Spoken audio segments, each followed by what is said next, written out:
welcome to another FitFam podcast. As usual, this is Miss Natural Olympia Hilary. And this is the Formulator, Dougie Doo. Dougie Doo. Doug. Okay.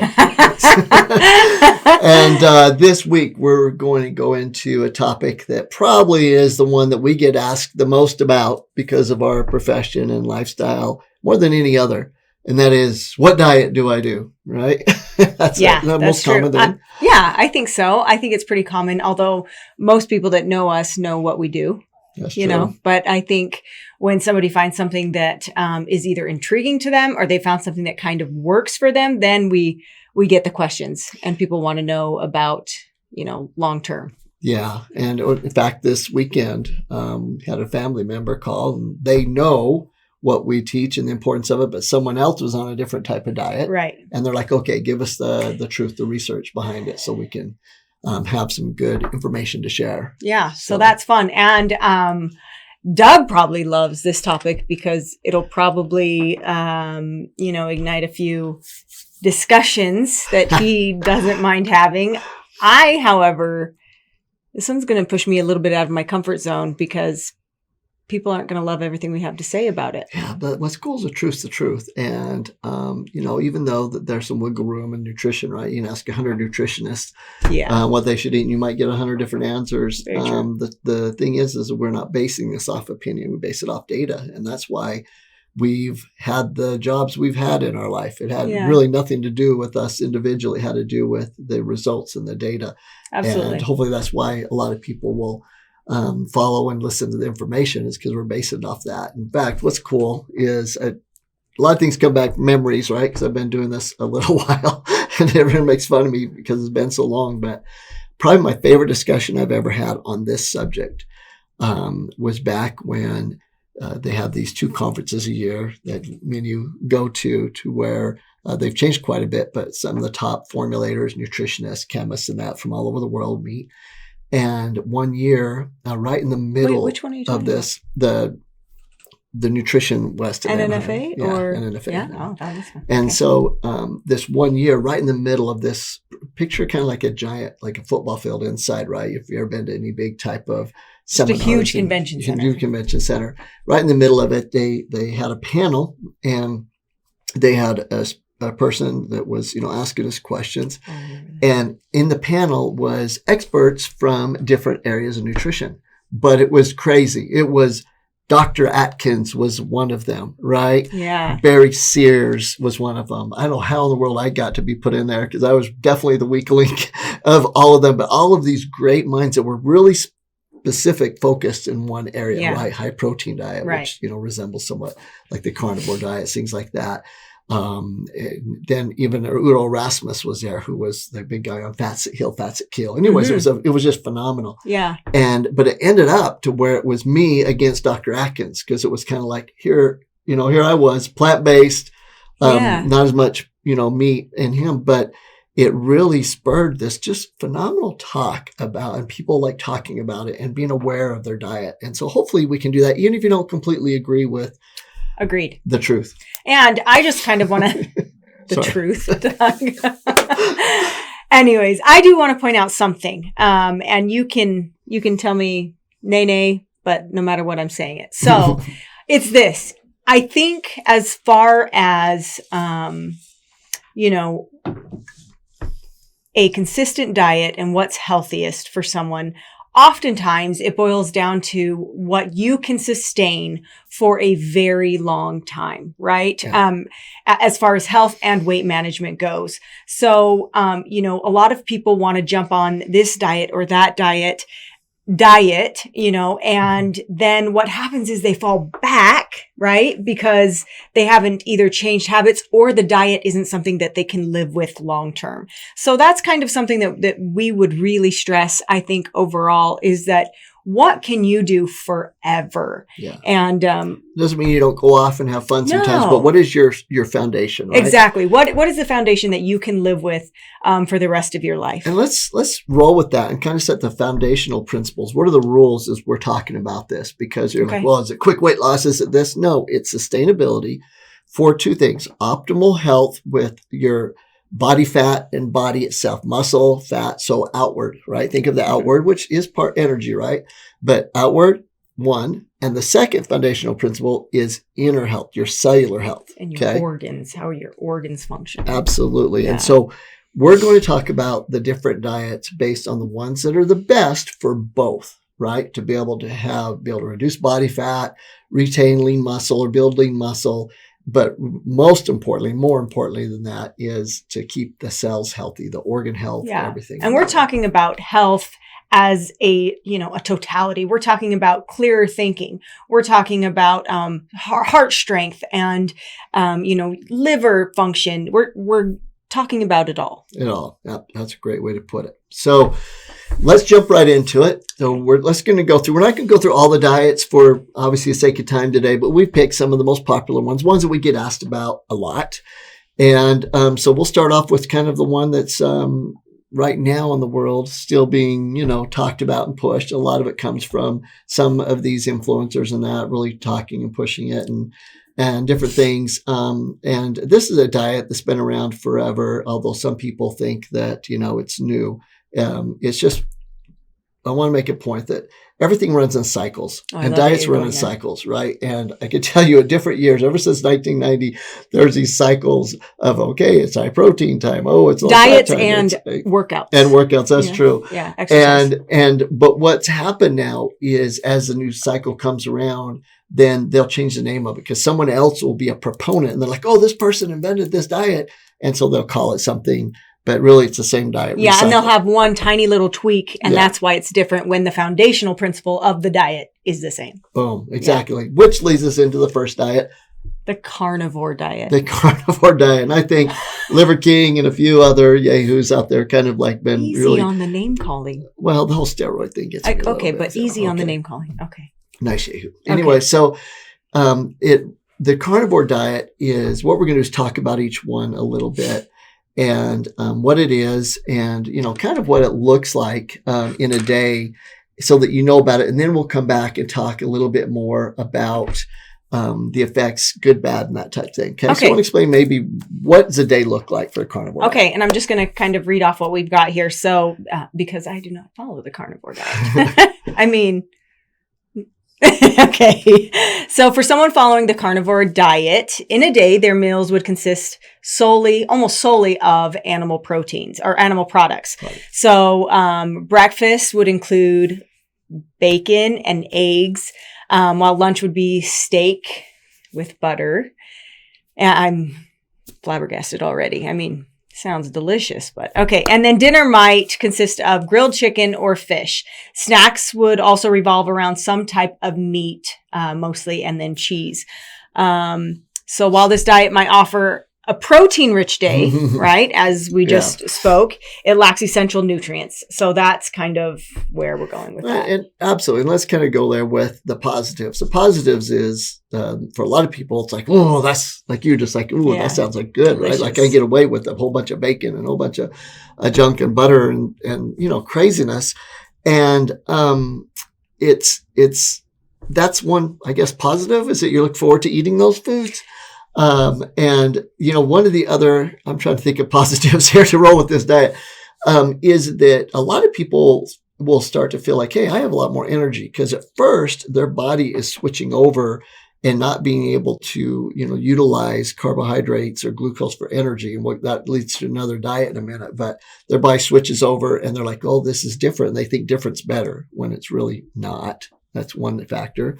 I think also, even as I was reading that, I was like, ooh, delicious. In all reality, for me, even thinking about some of those foods while at a meal, that might sound delicious. But to make it my staple for every meal, that sounds terrible. Forever. That sounds, and that's one of the things we're talking difficult. About, right? Yeah. Long term. Yes. And, let's go. I'll try to think of another benefit. Another benefit would be that remember each macronutrient, a macronutrient being a carbohydrate, protein, or fat, right? Okay. And I know alcohol is a macronutrient, but we'll keep that out because that doesn't sustain life. But the macronutrients, carbos hydrate, right? And that's what their job. We need to be hydrated. It's 115 consistently every day right now for like the last month For in us, Arizona. yeah, it's been pretty And much. we've been I got dehydrated the other day, and it's just like, good heavens, you want to be hydrated.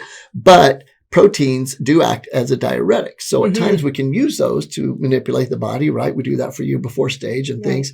But people many times will mistake fat loss actually for water loss. And that's some of the initial benefits of going on a carnivore diet is you lose some water weight at first. Simply because protein's a diuretic. Boom. Okay.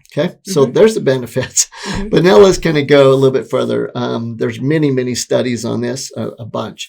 But one from the Journal of the American Dietetic Association highlighted some major risk factors with the carnivore diet. One was the nutrients, that it's hard to get a balanced set of nutrients. Like inadequate fiber. Inadequate fiber is a huge one that they found, and they followed it for I believe it's a 12-year study. But here's my thing when you mentioned that, and I didn't talk about this off camera with you, is that plenty of people, they have all the different fiber supplements now. So plenty of people will just, cut the top off, pour it in their water, and have their fiber. So, that to me is less of an issue, right? Because fiber is fiber, right? Wrong, right? Oh. So, in fact, we have a group of a couple hundred doctors coming to Tucson here in a few weeks, and that's one of the talks, because the world now is thinking that these processed fibers, it can just replace fiber in your diet, and for like these types of diets, carnivore, keto, things like that. And the truth is that we actually have a speaker coming that we're bringing in from the Midwest, a PhD on this subject, to explain the critical factor of certain nutrients being with fiber. We call them phytonutrients. It's basically why we do whole foods, right? Is you got to understand that nature does it perfect. And even today, we don't know everything that the creator did when he made the food. And so even in fiber, we're learning, and this is in the last 2 years, that there's special little antioxidants, phytonutrients, within the fiber that actually makes fiber work at its best at the cellular level. And without those, it actually can cause harm. It can destroy some of the friendly bacteria in the body. How cool is that knowledge? Like that. Yeah. Love it. Love it. So yes, you're better off. And if you do follow a carnivore diet, do to add fiber, but understand there's some factors with that. In fact, I changed one of our powder formulas just because of that. And we're bringing in more of the whole food fiber with that. So that's go ahead. I was going to say, and then leading the next thing with the carnivore diet, what about the gastrointestinal issues? Huge. And this is for both, men and women, but men, oh my gosh, the studies done on a carnivore diet, and even just high protein diets also, but carnivore is obviously high protein, showing the increased risk, right? And the numbers vary, but at a minimum of 25%, which is a huge number, 25% increased risk, and that's the low end, by the way, of your risk and chances of getting colon cancer. Very specific form of cancer, colon cancer, from eating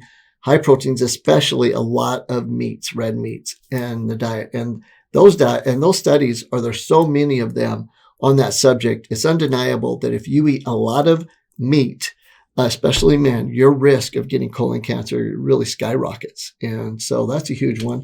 One other study real quick on it, European Journal of Nutrition, people that were on a long-term carnivore or ketogenic, same basic thing, we'll talk about that, had an increase of what's called LDL cholesterol, low-density lipoproteins. And there's different types of cholesterol. HDL is good cholesterol.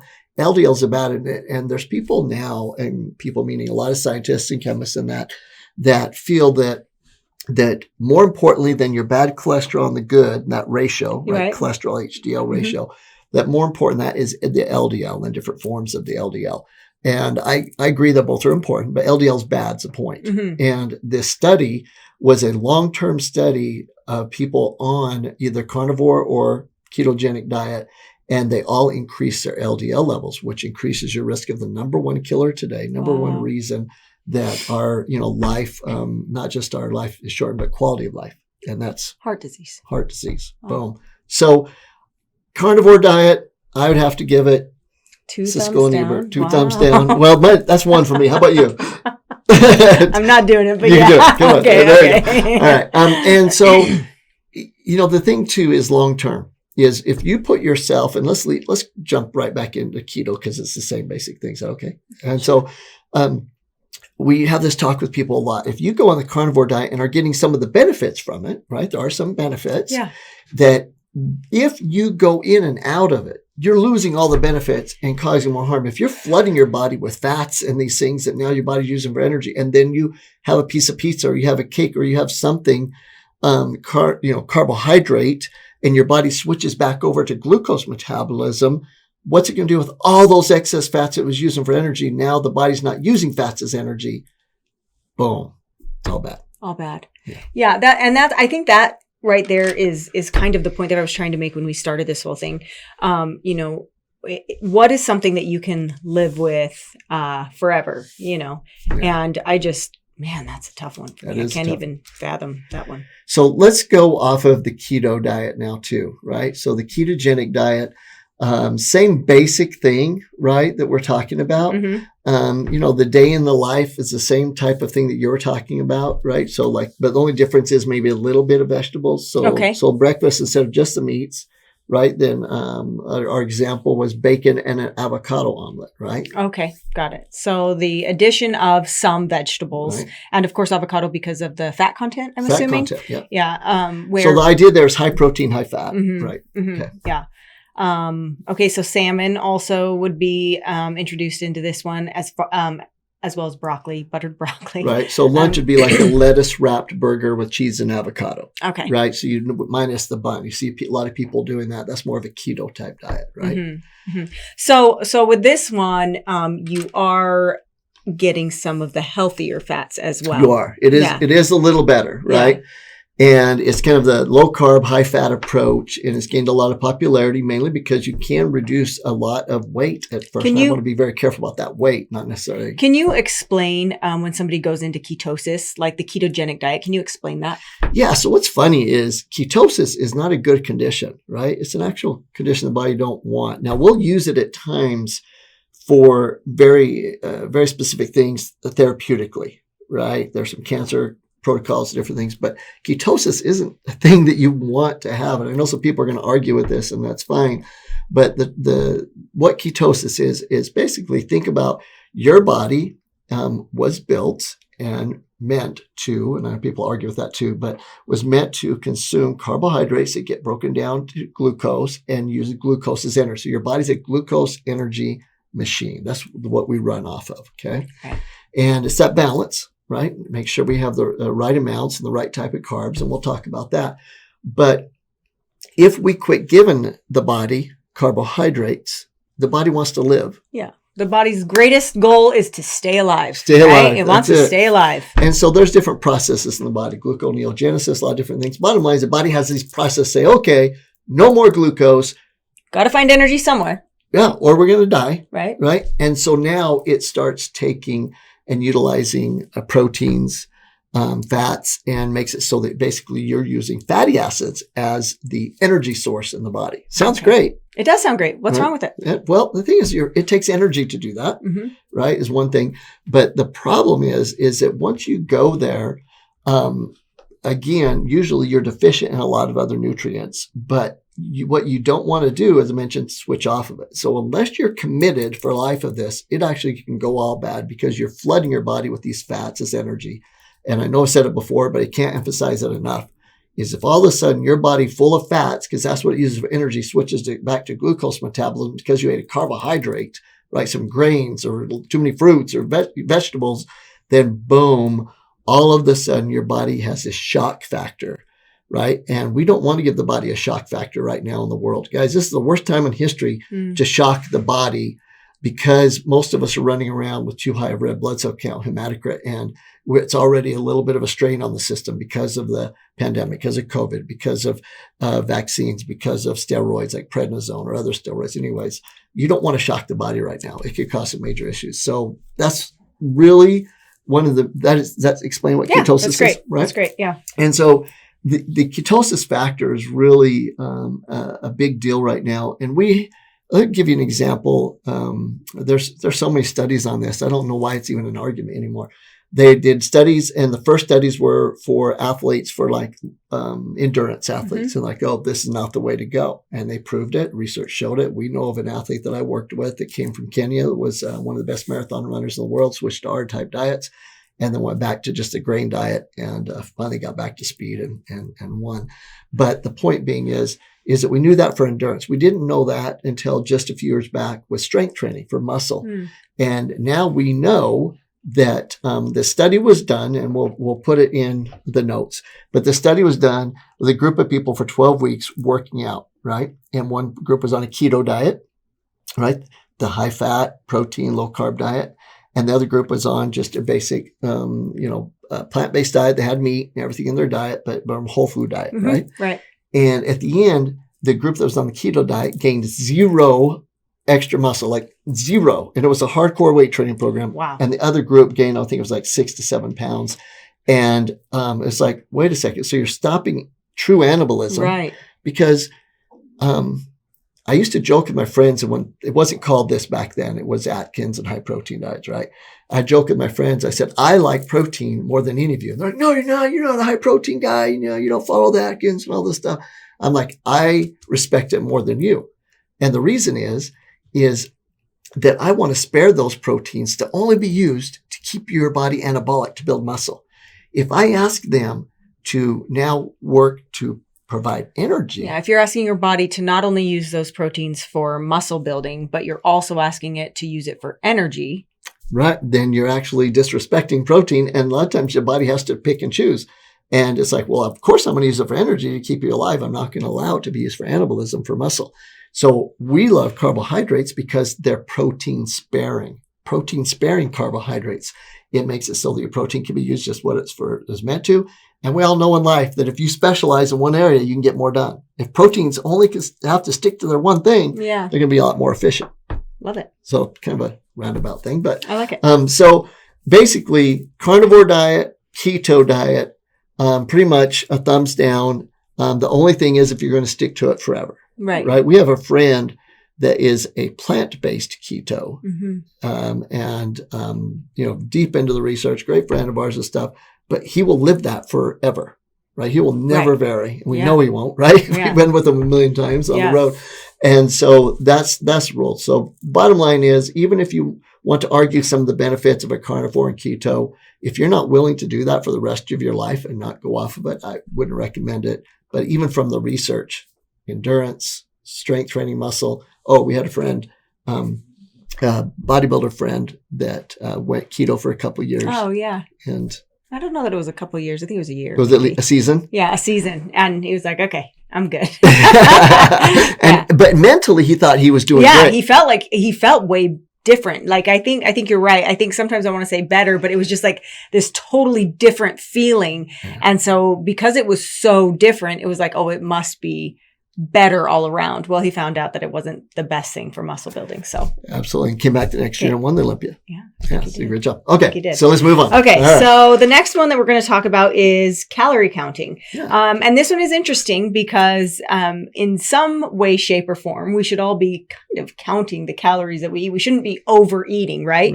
But when we're talking about calorie counting, this is talking about solely caloric amount and not taking in the importance of nutrients within the foods that you're eating. I think that a lot of them, they call it if it fits your macros, right? That type of thing. So all they care about is that. And a lot of people will look at us and say, wait, if you've been on, if we've coached you, right? If you're one of our clients or anything over the years, or you've been to our seminars, you know that we're going to tell you that if you've never counted calories, you need to count calories. Right. For at least 4 to 6 months of your life, go to school. In other words, count calories, but not just count calories. We always tell people to know your macros. So different than just a total caloric intake, knowing how many carbs, proteins, and fats you're eating and where those proteins, carbs, and fats come from in the foods that you're eating. Right. So it's like step one, count calories. So we're a fan of that.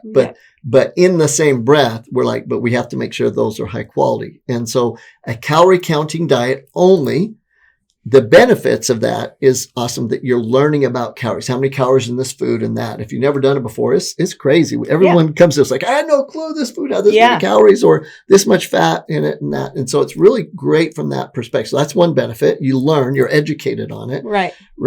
But as Hilary said, the negative side is you're going to be eating a lot of processed foods and junk because you don't care. Yeah, if you don't care and you're only counting calories, but not just that, if you're not getting the proper amount of calories, right? So let's say you're following a counting calorie diet just because you're trying to lose weight, right? Well, if forever you're like 1,200 calories, that's what I eat because you're trying to maintain a certain look, right?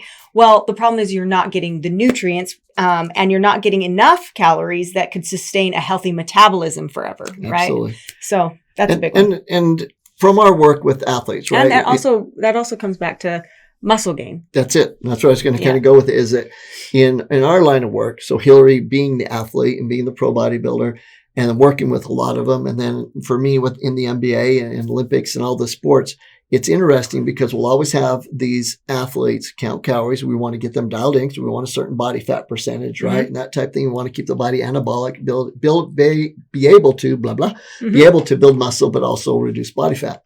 Sorry, I know somebody's going to ask, is my protein shake? I did not finish it after our workout, so that's what I'm drinking. It's done. Okay, sorry.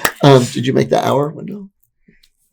Okay. I'm a little over the hour window. So basically, you took your muscle out. I did. So what we learned is that if you just counted calories, these athletes, they don't perform even close to what's possible for them. It's the nutrient level. So I think that makes sense to everyone, but we have decades of data proving this point. And there's one study, Journal of American Society of Sports Nutrition, and they followed a group of people for a long time on just the calorie counting diet.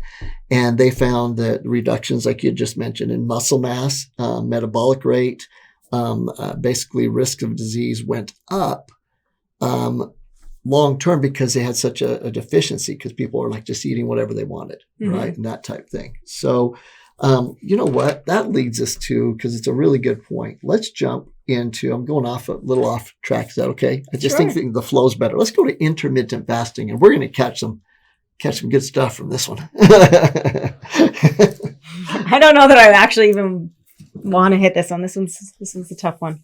But long term. Well, let's talk what it is. Oh, intermittent fasting. So intermittent fasting involves cycling between eating and fasting. Usually someone is... Daily. Oh, sorry. Daily. Yeah. So you're fasting every day for a certain amount of time.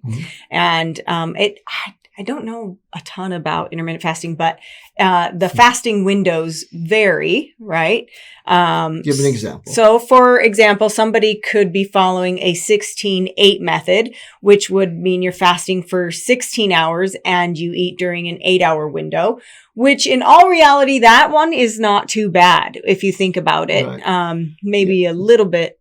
Yep, that was not too bad, but most of the time people are doing like a 24, right? 20 fasting. So they're fasting. Yeah, so they're fasting for 20 to 24 hours, and then they eat for maybe 2 hours or 4 hours. So 24 would be a 20-hour fast, eat for 4. 22 would be fast 22, eat for 2. So that window, right? Basically, every day you're going a period of time without eating anything, and then a period of time that you can eat. And for the most part, right? And I did some research on this just to make sure I wasn't speaking out.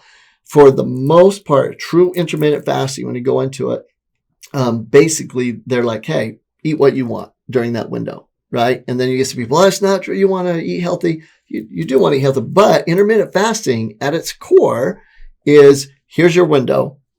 Eat during that window. And the healthier you eat, the better you are, but that's not really necessary as much it is that you only eat within that window. The core component is eating during that window, 2-hour window, 4-hour window, whatever it might be. And so hopefully you can understand that no snacks, anything like that. Basically it's that you have nothing but water. Basically during that time. And so what happens when we look at a diet like that you're looking at, the intermittent fasting and those factors with So some benefits of intermittent fasting are improved insulin sensitivity, and definitely weight loss. Yeah. There's plenty of people that experienced some phenomenal weight loss with intermittent fasting. But the point is that is something that it's a lifestyle, and you would have to live that way forever, right? To take advantage of the benefits of a intermittent fasting lifestyle. But there's some problems with that too, right? And one of the big benefits that we hear about a lot, and the research does back up this in some places, and that's really kind of where most intermittent fasters go, is the importance of improved insulin sensitivity, right? And there's a lot of truth to that, because insulin sensitivity is critical. Your body's ability to take in the right amount of sugars, body release insulin, and have that properly work. Because if you have too much blood sugar, you die, right? Too little, you die. And so blood sugar regulation through insulin in the body is really, really important. And it can help with that, absolutely. And what's talked about a lot of times is something called autophagy, right? And autophagy is basically cell cleansing, right? It's the ability for... Which we are very big fans of cell cleansing. Absolutely. And, we can look at people's blood live, and been doing this for decades. When it goes through, the white blood cells go through something called phagocytosis, where the white blood cells will go and eat and clean up the blood and help clean the cells and do everything. So it's really, really important. And if you give the body a break, it can go into this, cell autophagy, which is great. But when you look at the research, the amount of that happens on just a daily, where you're just doing a window like a 24, 20, 22.2 or whatever it might be, 16.8 type thing, really it's overhyped, really overhyped if you look at the research. To truly get true cell autophagy, you need to fast. 24-hour fast, true 24-hour fast is great. That gets you there.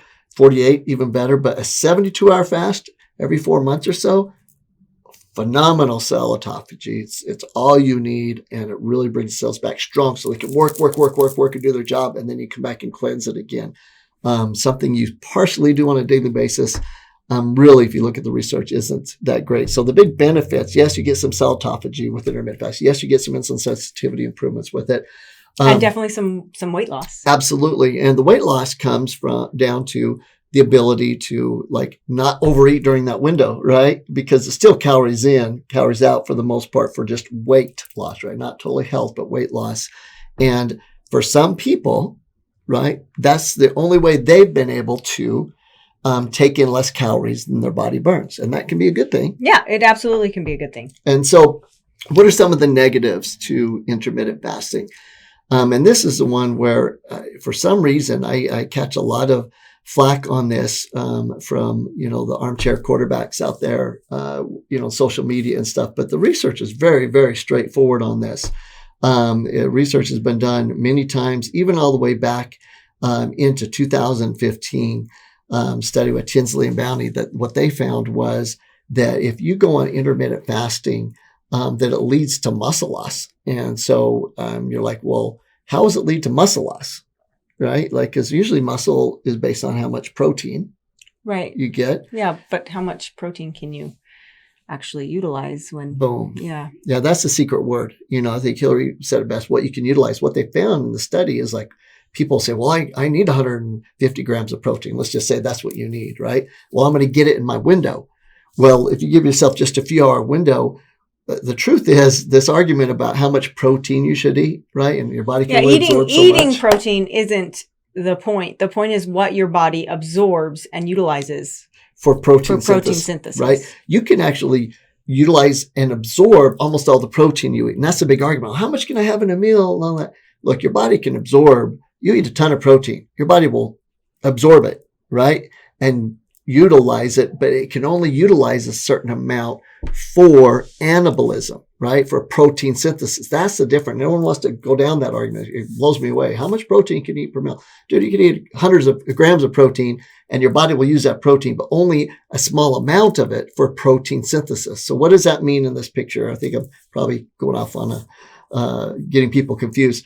If I have this window of time, right, 2 hour, 4 hour, 6 hour for my intermittent fasting, and I consume a whole bunch of protein in that short window of time, the body can only use a portion of that to keep the body anabolic, keep your muscle strong, to muscle get you in a health. position to build more muscle. And the research shows that you lose muscle doing intermittent fasting for a long time, with the exception of, like you said, that first one you were talking about, like 16-8, right? Mm-hmm.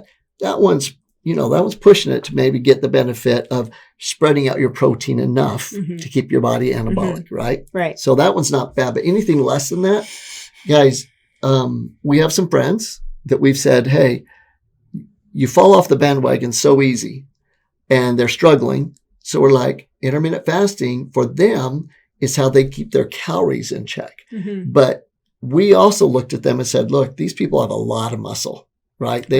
We knew that they sacrificed a little muscle that they would be okay. And so we do look at it on a per person basis. And there's times we'll use like an intermittent fasting.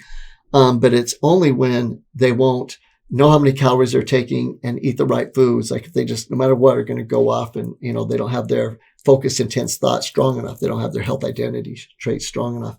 So intermittent fasting is kind of it can be good at times. Right. Right. But in reality, long term, if the window's too short. Yeah.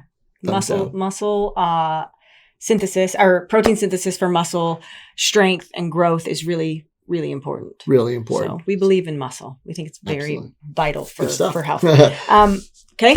Okay. So let's move on. Let's go into the low fat diet, right? Okay. Which a lot of people say, well, then your guys are just low fat diet people. And I get that a lot. Like, well, Hilary's just low fat then. It's the only way that she can look this good and do all that stuff. No. So the problem with a low fat diet is that, while looking at it in a general context, that might be good to keep your fat content down a bit, but it doesn't recognize that there are also healthy fats, and those are completely and totally necessary for healthy brain function, hair, nails, hormones, fat is essential. And so cutting down your fat to a minimal amount and only getting it through crappy sources is terrible for your health. Guy alert. Look, if your lady doesn't get enough healthy fats, they go crazy. Okay. Time out. You're gonna have to fix this one. If a woman does not get enough healthy fats, her hormones cannot function properly.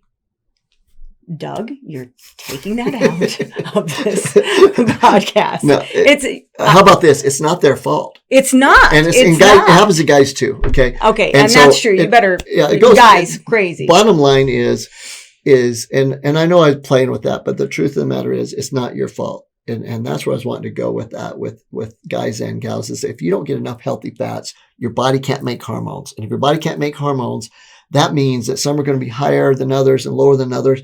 And you're not yourself. Right. Right. Exactly. And that's really the point. I'm just trying to bring it home a little bit stronger there. So it's healthy fats are essential for a healthy life. Absolutely. A good friend that wrote a book called Fats That Heal, Fats That Kill. Highly recommend it. It's a really old book. Udo Erasmus. I think I mentioned him a little bit earlier, but in that book, he was the first one to really bring out the importance of fats, the fats that heal, and the critical nature of them. So if you go on a low fat diet, and by nature, low fat diet means it's low fat, totally.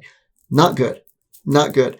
Most of us need to lower our fat in the diet. It's too bad, but it's the type of fat. We want you to eliminate all of the bad fats, all of them, and have a lot of healthy fats. And really, if you look at some of the healthiest people in the world, they eat a diet rich in extra virgin olive oils, avocados, nuts. Yeah. So they get, the healthiest people in the world get plenty of fat. It just comes from whole food, healthy sources. Yep, absolutely. So low fat diet. The good thing is that you're cutting out the bad fats that cause a lot of problems in the world today. But I feel like also when you're doing that, a lot of the times is, it's now that fat that gives it the flavor is now getting substituted with like sugar or, different just crap to make it palatable. Right. And if you take a look at the research when the government came out and said everyone should go on a low-fat diet, and so all of the makers of the food, that was kind of in on this little thing anyways, was basically said, we'll just add sugar. So they made it more palatable and people became more addictive in that to them. And our rates of diabetes went up, our fat, obesity levels shot through the roof. All these things that were supposed to help lower the obesity epidemic actually increased it, but yet no one came back and changed the rules. Even though it's obvious, if you took a look at a 5, 10, 15-year span, ever since they said to eat low fat, the government did, all of those markers have got significantly worse. And on average, just to give a real number, a 600% increase in all the major diseases, heart disease, cancer, all of those combined just from that factor. Wow. And so that, not a low-fat diet, friend. No, at all. Okay. So. And so let's talk about one more. I know that time's a factor now. We could stay on this one all day long. But I let's wonder go what to, this one's going to be. What is it? What could we missed it? Could it be? How about? It's Doug's favorite. Absolutely. So let's talk about the plant-based diet. I do want to stress something too, because often when people hear how big a proponent Doug is of a plant-based diet, they think that Doug himself is a vegetarian or a vegan. And I would like to point out that Doug is not a vegetarian and he is not vegan, although he eats far less protein from meat than I do. It's just that his diet is rich in plants. And that's what a plant-based diet is. So a plant-based diet is not vegan. A plant-based diet is with meat sparingly. And as the base of your diet, you consume vegetables and fruits and nuts and berries. Right. So, if you take a look at the studies, from the Ornish study, like all of the major long-term nursing study, China study, these studies are like 30 years, 40 years, 50-year studies. And then you also take a look at the healthiest people in the world. You read a book called The Blue Zones and that of the healthiest people in the world.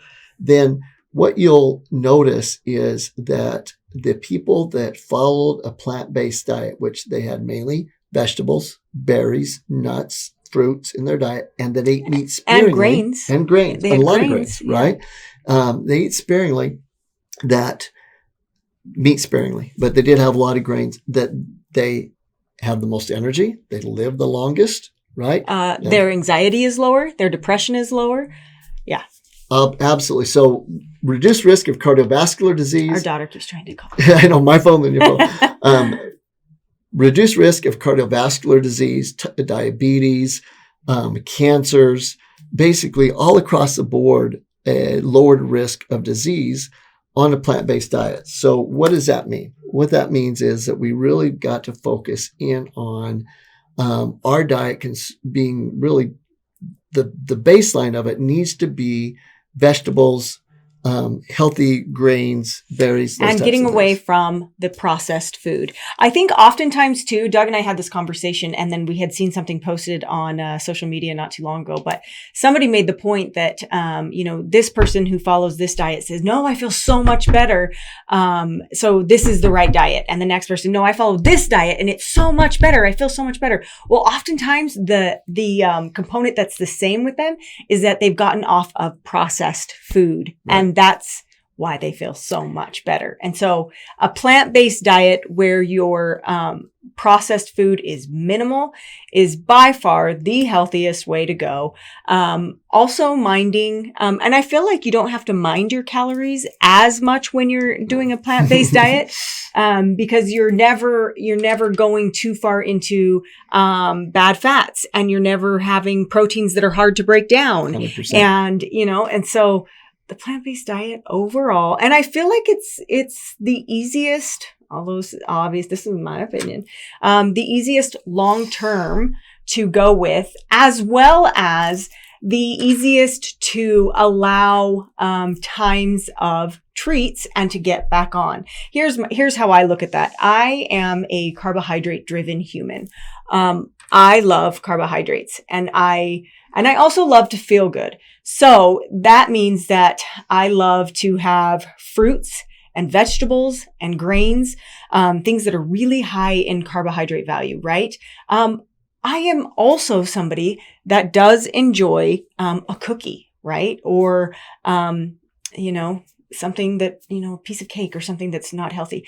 The benefit of being somebody that follows something like a whole food plant-based diet that still maintains a high ratio of carbohydrates means that when you have those things, I feel like it's easier for the body to transition back to having the healthy ones because it's not something that you've restricted. You've never taken a certain macronutrient and restricted it so that once you have it again, you want it so bad, and I think that's probably, or your body switches. Exactly. So I feel like a plant-based diet where you're not, and we've talked about this before, diets where they restrict an entire macronutrient are not great long-lasting diets because they are very difficult to stick with forever. And your body is meant to have carbs, proteins, and fats. And your body was meant to have all three, just in the right forms. Absolutely. And so I think that the big change that I really want to point out about a plant-based diet, because it's hard to argue against a plant-based diet. People that do, every time I've gotten to that, you just bring out the research, right? Healthiest people in the world, the research, long-term research studies. But the main point I want to make is what's changed between now and that conversation I had in the 90s, right? With Atkins and all them and that.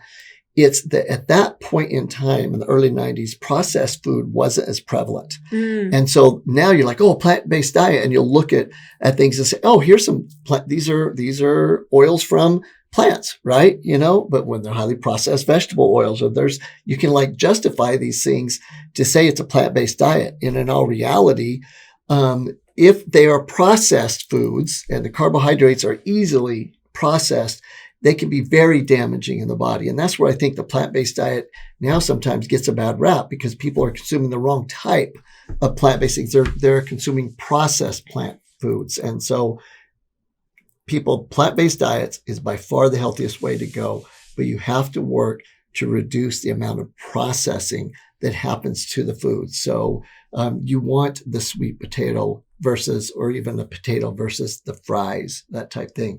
Any type of, most bars that are out there today, most chips, most pastries are highly processed foods. And so you can find some that are lower processed. You can find those bars with 3 or 4 ingredients. You can find healthier things that are less processed. That's what you're wanting. Least amount of ingredients possible is what you really want. And foods that are as close to their natural sources possible. Right. There's no red licorice plant, no white flower plant, right? Boom. All those cool things. So I hope that helps. I think wrapping it up, we talk a lot about trainers, right? And everyone should get a trainer for exercise, at least to learn the ropes and things. I feel the same is true with nutrition. I believe that everyone, unless that's your field of as an athlete or by profession, it's something everyone should get an education on because it's one of the most important things you can do for your body, good or bad, is the nutrition you put in it. So why not get with a coach, at least for a period of time, to learn about macros, how to count, someone to help hold you accountable, teach you those things so that then you can be an intuitive eater. Then you can go, and I haven't counted a macro, for decades, but maintain about the same body weight because it's intuitive. You once you know, you know. Yeah, that is very true. Also, I just want to hit very quickly, and we need to finish up because our daughter's called 6 times now, so we need to call her back. But I did want to hit, because we've talked about food, I wanted to hit very quickly, and this isn't on any sheet that we have down or talked about, but know that water is vital and so important to your health. And when we deviate and we drink sodas, energy drinks, processed juices. Processed juices is a big one. Yeah, that you are doing nothing for your health. Yeah, you're actually hurting. You just are not. There is nothing that somebody could convince me drinking a soda, and mind you, I from time to time have soda. But I'm doing it knowing that I am in no way promoting a healthy lifestyle with a soda. It is a treat. It is something that I am giving into for sure. So I just want to point out that also when we're talking about diets and improved health, what you drink is really, really important. Absolutely. Alcohol is not good for you. So if you choose to drink it, just know that you are not doing a benefit or a service to your body or your health by drinking alcohol. It's the same thing as a soda. If I choose to have an alcoholic beverage, it's something that I'm choosing knowing that I'm doing nothing beneficial for my body. Yeah, and you're doing harm, right? I think that alcohol is the devil. The bottom line is there's 4 macronutrients: carbs, protein, fats, and alcohol. Alcohol, 7 calories per gram. Carbs, proteins, and fats actually are needed for life, right? So they're organic. They're needed just to sustain life and to build life. Alcohol is not. In fact, it's damaging to life. And so just that's simple. That's a simple, factor of it. So I think that's a great way to finish up. I'll close with going off of what you just said, and that the reason that you don't want to have the processed juices, the sodas, and the alcohols in your life is because of acid. One of the reasons the plant-based diet with meat, and that being sparingly because meat is acidic, is so beneficial is because it's an alkaline diet, an alkalinized diet. All disease comes from a lack of oxygen and acidity. Those are the 2 things, right? Either lack of oxygen or acidity or both. And an alkaline diet keeps you in a state to where it's hard for disease to set in and to do what it's trying to do and take over. And so that's just another reason why a plant-based diet is so great, is for the alkaline part of it. So little thunder on the outside. That's great. No, hold on. All That's right. Not thunder. I think that might be our grandson. Let me see if we can get a cameo. So, the last thing is that you really want to focus in on that there's many different diets out there, and a lot of them will get your calories under control, but very few of them will actually help you long term. And the plant-based diet will. And here's the youngest member of the plant-based diet. This is our grandson, Heber. Say hi. Say hi, everybody. Say hi. Hi, everybody. Can you tell everybody? What's your name? Heber. Heber. And are you going to be a big brother? Yeah. Are you having a baby sister or a baby brother? A brother. A baby brother. Just found out. So, okay. Heber, say peace out. Say peace out. Peace out, everybody. Peace out. Peace This out. is Heber. That's Doug, the formulator. And this is Natural Miss Olympia, Hilary. We'll see you next time.